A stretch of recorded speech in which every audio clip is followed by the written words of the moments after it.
საუკეთესო ანსამბლი. ქუთაისის სახელმწიფო აკადემიური ანსამბლი. საოცნებო სცენა. არ ვიცი, ალბათ სცენა ყველა პატივსაცემია, კონკრეტულად ვერ გამოვყოფერცეთ. საუკეთესო მუსიკოსი ვინ არის? მახსოვს პირველი ემოცია, თუ რამხელა ახთოვანება გამოიწვია ჩემში, დავით ყიფიანმა. საუკეთესო მუსიკა რომელი არის? აი კონკრეტული მუსიკა მეგრული ჩელა, მაგრამ აუცილებლად დედაჩემის მიერ შესრულებული. ოჰო, დისციპლინა თუ მოტივაცია? მოტივაცია ყოველ დღე არ არის, ამიტომ დისციპლინა. ვინ ან რა არის შენთვის მოტივატორი? ალბათ მაინც იმის წარმოდგენა გეგმის ფინალი როგორი შეიძლება იყოს. აი ეს არის საუკეთესო მოტივატორი ჩემთვის.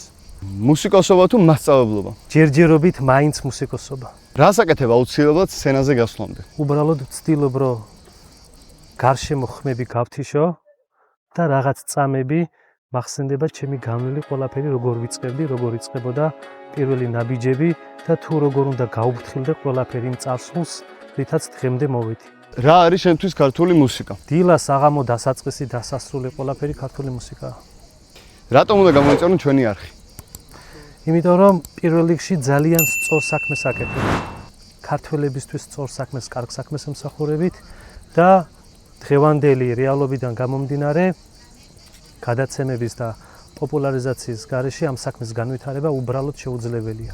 ამიტომ აუცილებლად გამოიწერონ თქვენი არხი და უყურონ თქვენ გადაცემას.